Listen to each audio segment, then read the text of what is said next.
And here some old projects basically led to these final ones.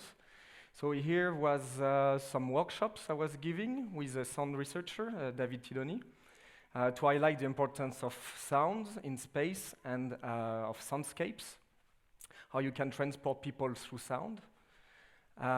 Here it's an old project, 2007. It's called the Sound Window. It's kind of a live webcam just for sound. It creates a real contact with outside, with a remote place. It's letting a soundscape in using a technology. So funny enough, it came about after me living in a room like this without windows in London, and definitely very inspiring. I don't recommend it. So just a little video about it. So it's not great quality because it's old.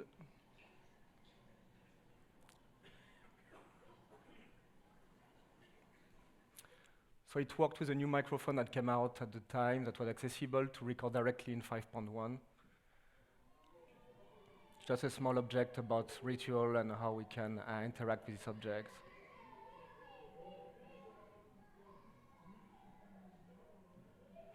So on one side you have the volume, and on the other door you have different channels.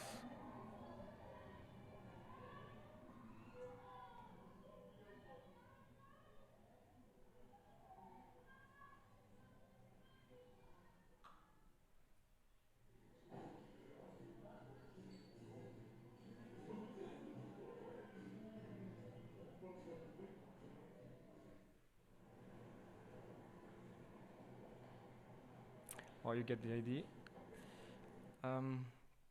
Here is another project, a bit of an installation because it was made in a store for a design biennale in France, Saint-Étienne.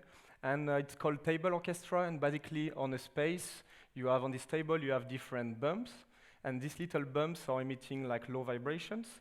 So people were invited to go in the store, actually they got quite proactive on that, getting objects and putting them on the bumps, and when they put an object on it, start vibrating and being amplified, and I can discover an instrument.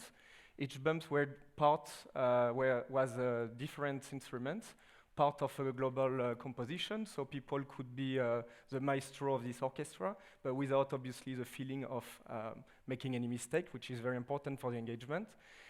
And also they could really see sound as a vibration.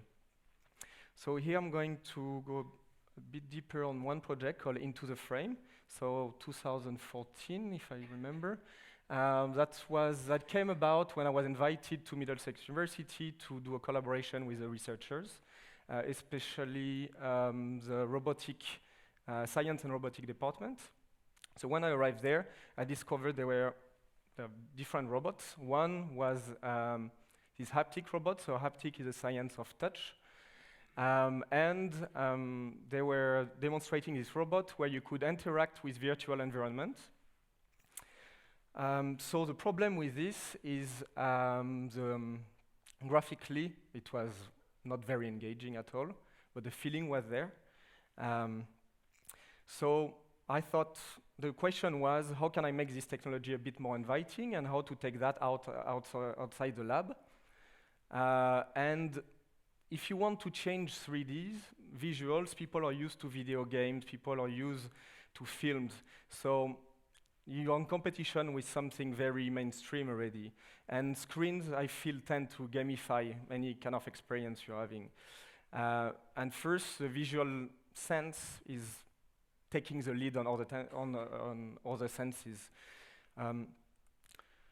So I wanted to replace the screens by something a bit more open to imagination and to let the user focus on other senses.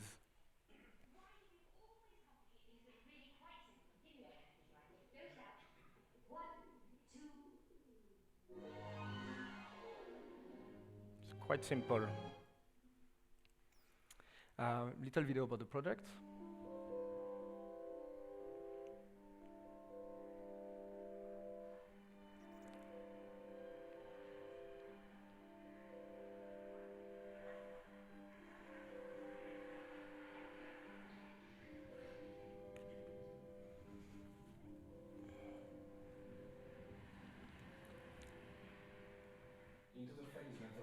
experience has been described by your visitors like exploring memories.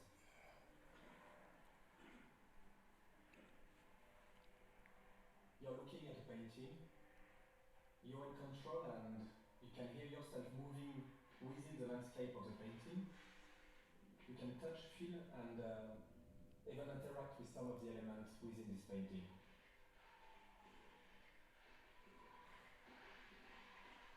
We developed our own 3D sound system, so you have speakers all around you, including above and below. So when you move your hand, the sound moves as if you're flying up and diving down. The haptic robot allows you to feel the wind in the air and interact with the waves in the water. Into the Frame consists of 2 rooms.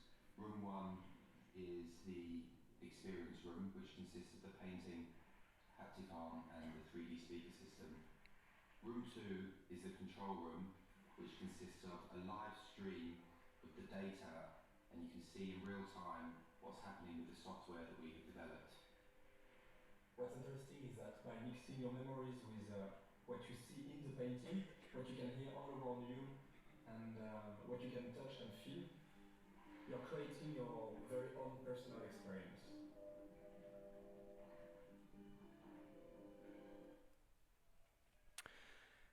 So you can see 3 elements in this installation. So first, the visual cue, but here it's not a screen, it's a painting. So that was hard to fight off any video projection ideas. I really wanted to have, for the first installment, to be radical enough to not have anything distracting. The 3D sound, which makes it an immersive experience. And then the haptic robots, so you can touch these things virtually. So the difference between the theory and when we started from and the real, we made a lot of usability studies. And at the end, the sound was amplified, a bit like in a film, like the wind was a bit exaggerated to create a bit more emotion. Then people, during the studies, when you put something, it's quite low resolution actually, it doesn't feel like it. But when we're putting, for example, an element inside a painting, people could not really find it easily, just because they are not used to this, and we could see people tend to follow the borders. So even if they think they're going in the middle, actually they're not used to move in 3D in space. And also, if from the user point of view, I mean, is it only your hand which is in the painting, or is it your whole body? So suddenly, the point of view for the sound is very different. So we had to actually make a mix between both. We also invited classes of autistic children to interact with installations, and it was wonderful. It really works very well. And with the data, we wrote 2 scientific papers that got published. So the Sonic Jungle, which is installation I'm presenting here in Namur. Little video about this also.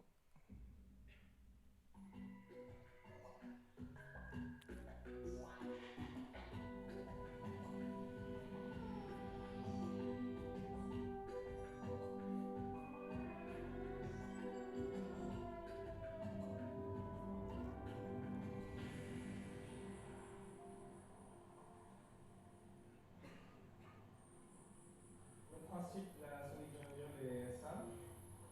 On se retrouve à rentrer dans cette jungle qui est faite de 170 lianes de silicone allant de 3,50 m à 7 mètres, donc une vraie jungle synthétique. Et en passant à travers, on se retrouve à découvrir un organisme qui a pris vie sur ces lianes et qui lui vit sa vie un petit peu comme quand on rentre dans une jungle et que les oiseaux se calment, mais les insectes continuent à interagir, à discuter entre eux. Peut-être qu'ils parlent de nous, peut-être qu'ils parlent d'autre chose. Ce qui me plaît, c'est cette simplicité du corps qui rentre à l'intérieur d'une installation et qui écoute.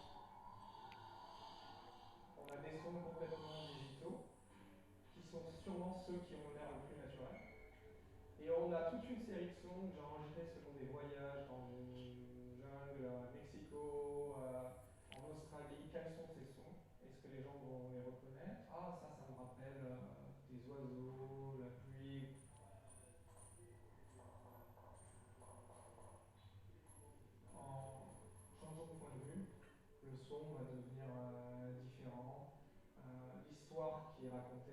sembler différentes. On va devoir se rapprocher, donc par le mouvement, on va se retrouver dans d'autres scénarios. Il y a des sons de chauve-souris, il y a des sons de cheval qui galope, il y a des sons comme ça qui font vibrer. Ça fait un peu de la magie quand ils font du bruit comme ça. Qu'est-ce que c'est? Est-ce que c'est un futur? Est-ce que c'est un autre monde? C'est tout simplement une invitation à l'exploration.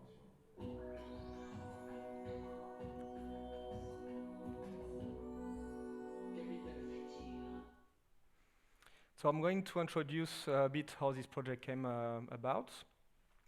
So first, especially after the Into the Frame, where we kind of gave the illusion of space using 3D sound, then I always had in mind to be able to do it not virtually, but if I want to put the sun in space, I'm going to put it at a specific point, but to do that times 100, which sounded very good at the time, but not sure now. And so this was the first idea I had kind of in the drawer. And then when the call for Captain Future came about, which was supernatural stories of world to come, it reminded me of a trip to Hanoi, where in the streets, actually, I took a few pictures of like the cables, how it's really within the city. It almost looks like a jungle, actually. So you had this feeling of a hybrid landscape. And when you put in parallel with like jungles and mix it with other pictures of things that we are not really sure if they are natural or not, you really have these ideas of a hybrid installation. So the idea was to mix both of it to create the sonic jungle, and to create kind of the stories, like you have these jungle vines that will be maybe in a hybrid material, so I use silicone.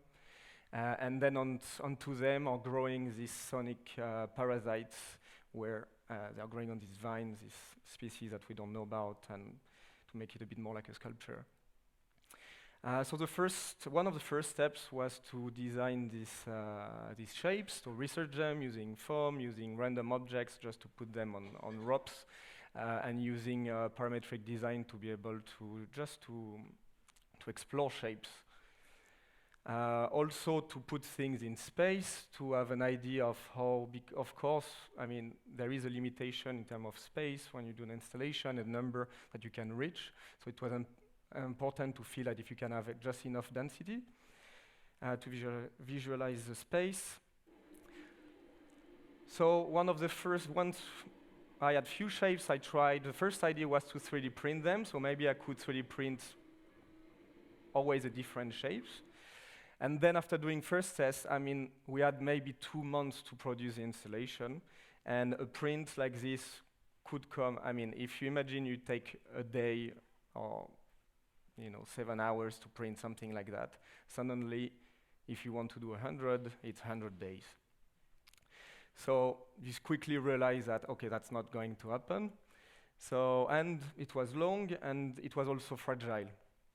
So the second idea was to not print the objects, but to print molds. So like this, I could print molds and start casting and keep printing molds and creating a factory like this, where at the end, I have more molds and I can do more casting at the same time. So the molds end up being very complicated, like 19-part molds, and you can see here that they take like almost 3 hours per part. So that was a very slow process. And a very messy business to experiment with silicone.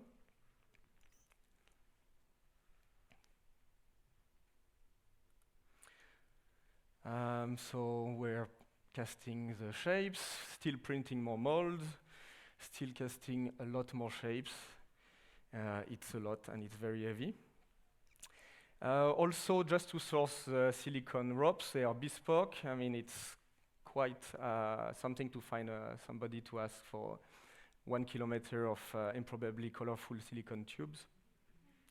And our UK provider disappeared just before delivering the project, so we had to call all through Europe to try to find one person who can do it in 6 weeks.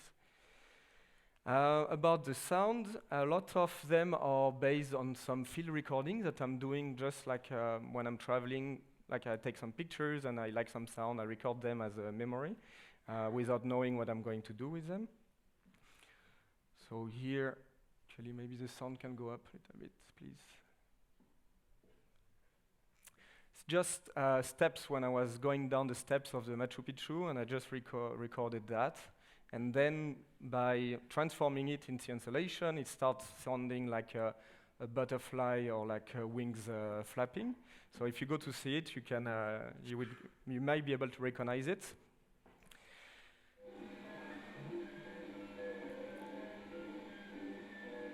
This one is this is a 3D printer, but this print turned almost like a song from the printers. So I thought it was interesting.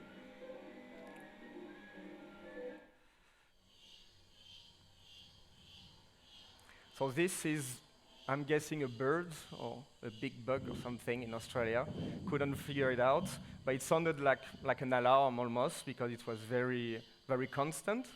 And it's something that you can recognize in the installation also. The way to do it within the budget and within the time constraints was to hack a lot of speakers. Especially with Chinese New Year just at the same time, so we really had to make a lot of things in-house, like the bespoke boards. We took a radical standpoint where first, originally, we thought, oh, maybe when you touch it, it starts lighting up when you explore this jungle and stuff. And suddenly, I thought that it was getting a bit gimmicky, that suddenly it will not be about the sound, it will be about the light. So the light in the installation is about signaling exactly when one speaker is speaking. You can see the light in live, and you can see it in space, because it's quite hard to realize, take some training to see, okay, there is something behind me, there is something in front of me. But it's not about, so the light act as a guide to the sound. So it's end up being like spying in a forest. You're a spectator, and the organisms are interacting with each other. And the setup obviously takes, when everything is time 100 or time 200, 300, things can get quite complicated. And then, final touch, we added some lights, and during the 5 minutes, there is 5 different chapters for the sound. And there is a sound light animation which takes you from like a 5-minute day to something a bit more nighttime, like in glowing colors, to something a bit more daylight. Okay, so that's for the installation, the Sonic Jungle. So now I'm going to speak about the more commercial end of the spectrums. When I'm not doing experiments, we are busy at FDDS designing experiences for brands, like clients like Bombay Sapphire, Chivas Regal, Nike, or Samsung. One of the keys is that we are not being attached to a single field, creative field. So it can be physical and digital. About experiential design, so after telling clients for 10 years that experience was a key, finally it became a buzzword.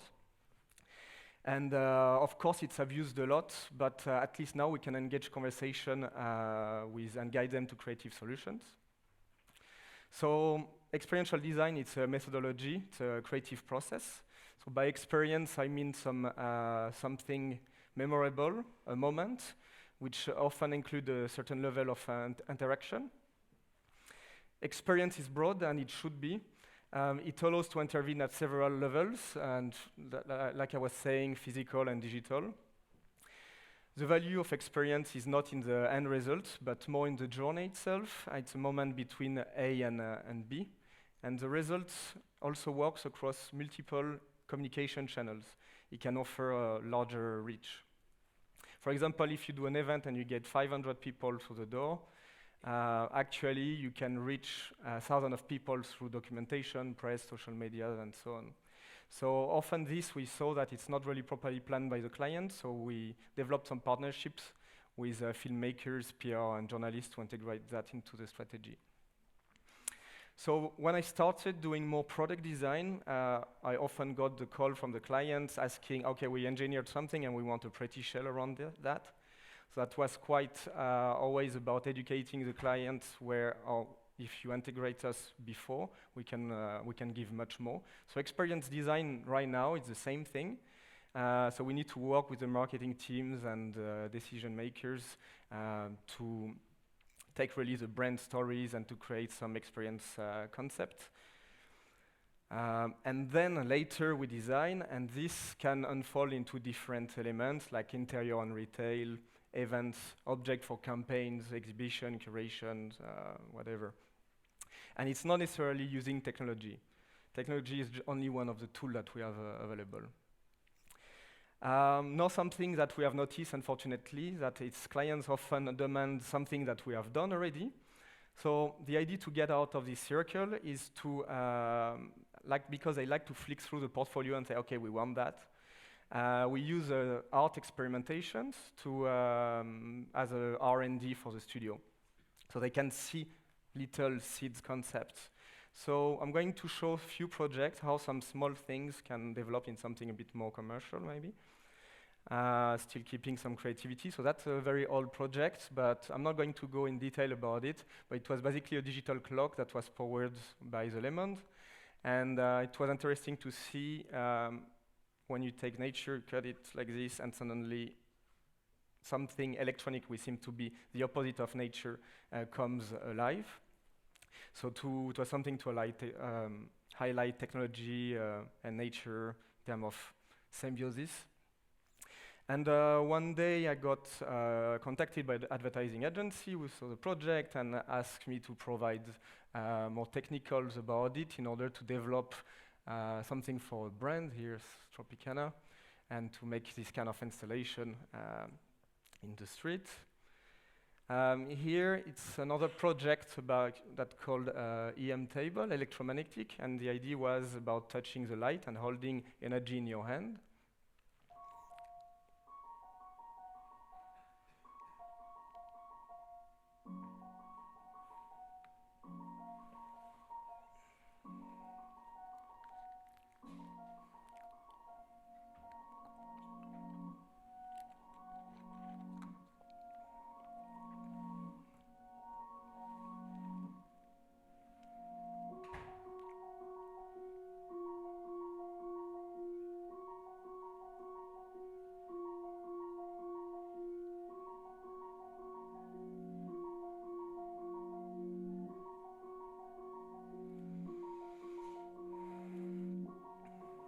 So the technology is bringing an element of magic. Even when you know the principle, it's still fascinating, and you're able to materialize something which is normally invisible. And funny enough, it's something that we developed for Selfridges and Rolf Sachs for a retail window in London with some mobile during the Festival of Imagination. Here is another project. I'm going to give you a bit more detail about this one. It's called the Johnson Twitter Machine. It was commissioned by Transport for London and the KIKK Outlet Gallery. It was to celebrate the 100 years of the typeface that was designed in 1913 by Edgware Johnston. So the original idea was to use the blocks that are the original blocks for the typeface, and this some people use blocks like this as stamp to do this kind of prints. So the idea was to make a machine, a printer or a robot who can print with the kind of same awkwardness, not perfect, and still is a bit more dramatic than your usual printer, and to be able to connect it with Twitter, to be able to feed it messages through Twitter. So just some little experiment. I'm bringing back to life.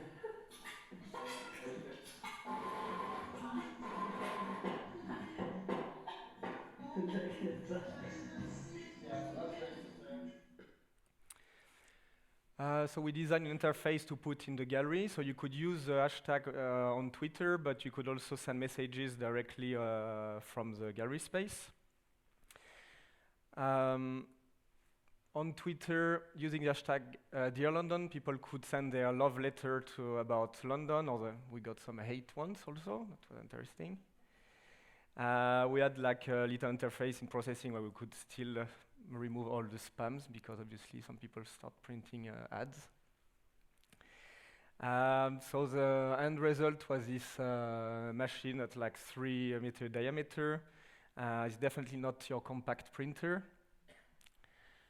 You can see the little stamps, alphabets all around.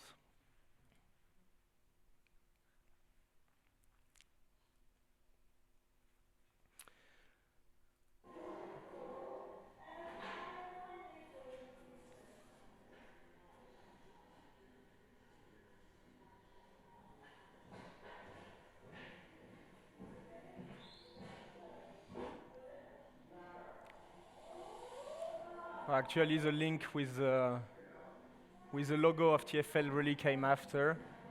I personally have an obsession with circles, so it was lucky. So it's a bit, obviously it takes ages to print one. So, but the point is, people are expecting, some people are in the galleries are looking at it, they send their message on Twitter, and their print is being made like this. So all the expectation is part of the process. And to look at this printer doing this little dance.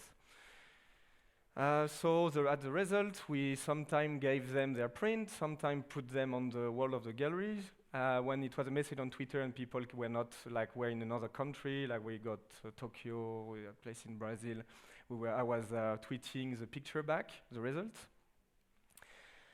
So you can feel looks handmade, but at the same time we cut the word very harshly in the middle, so it looks very robotic in that way.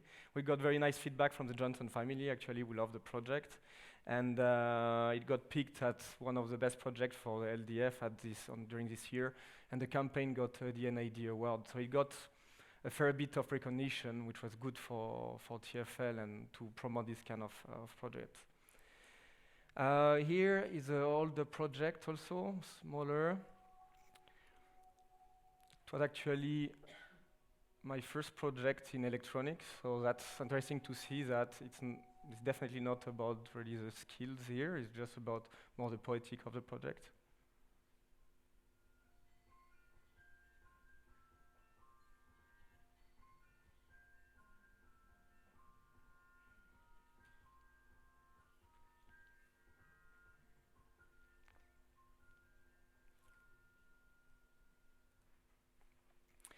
So the idea was to do something just at least big enough so people, because you have the pinwheel in the middle, people have to go very close. When you do something big, or even just this size, people stand back. So here they have to come close enough and to be part of this installation. But without going too much details, but we've developed that for some museums and private spaces. But you will see the idea that some link that there is in the next project. So to finish, this is a slightly more, the project was released this year. It's for Chivas Regal, which is a whiskey brand in Scotland. So we're here in the Speyside at Shorthyla, the oldest continuously working distillery in the Highlands of Scotland. About 2 years ago, Chivas Regal invited us to collaborate on the refurbishment of the distilleries. So we got asked to focus on 3 rooms: the tasting room, the blending room, and the lounge area. So we designed a specially created artwork, a constellation, made of suspended moth-blown amber glass bubbles. Visitors are invited first to nose their whiskey, then taste the first whiskey to identify the characteristic. The first flavor is represented by the first glass bubble, which gently lights up. Slowly revealing the complex network of flavors, it draws with light the constellation of the whiskey being tasted. By giving the time to the visitors to reflect and discuss, the constellation room aims to open the doors to memories and the senses of smell and taste can uniquely bring back. Each perception is unique and personal.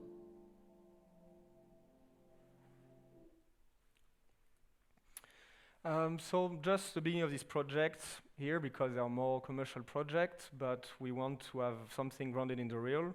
So of course we will do like some market studies and things like this, trends.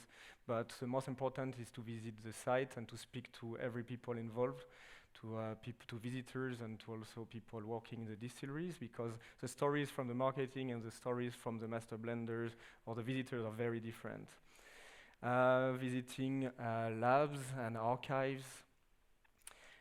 So one of the first concepts was already something around this idea of constellation. Originally, it was a lot of bubbles floating, representing the whiskey being matured, and the selection process to select only few of them.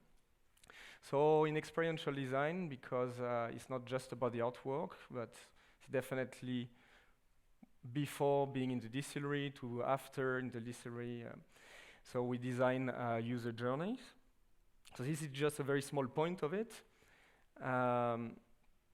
So we do this as large as possible, basically, and different versions. Then the marketing wanted something a bit more abstract. They didn't want to see the selection process. So okay, so you have to change a little bit the ideas. So the idea here was to speak about key flavor notes. So each whiskey has different key flavor notes, and this draws basically the constellation of the whiskey. So that's what you can see in the final installation.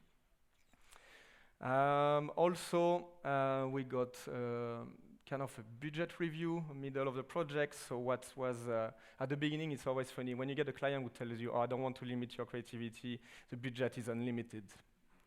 That's never good news. So as expected, it turned out to be extremely limited.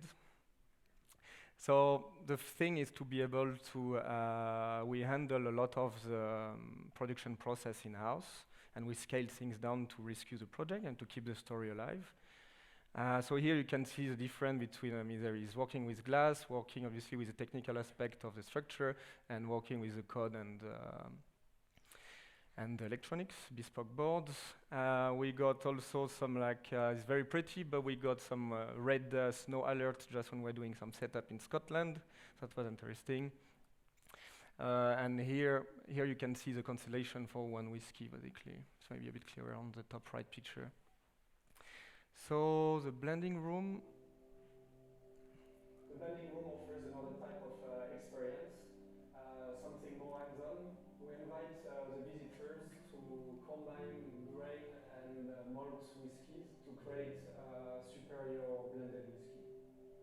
We developed all the interior design around the activity.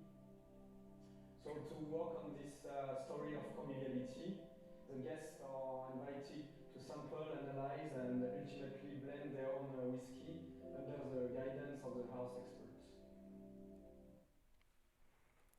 So here it's interesting because the technology is not always needed for this kind of project, and I think the blending room is it's definitely not needed.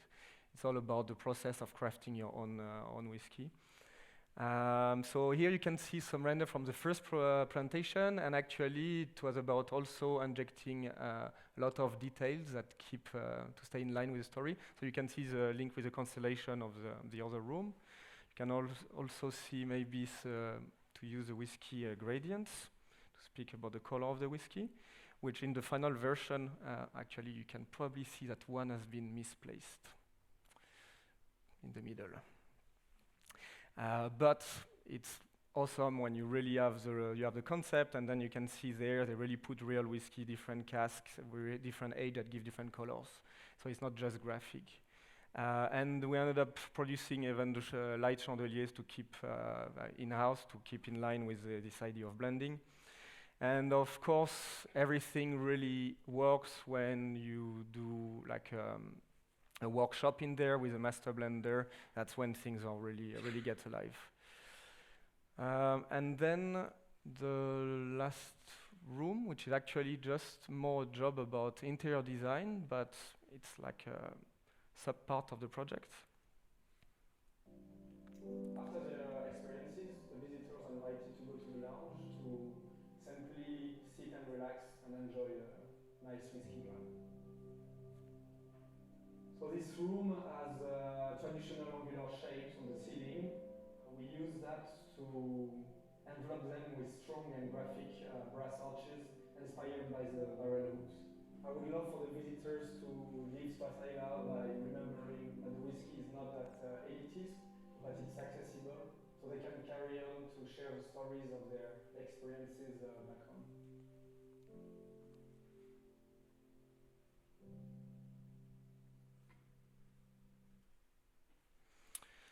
Thank you. So just to conclude, I hope this illustrates that our little experiments are actually a pool of ideas, and I open the door to be able to do creative, commercial projects, and one feeds the other. And it's often quite hard to find the time to do those, but it's important in the long run.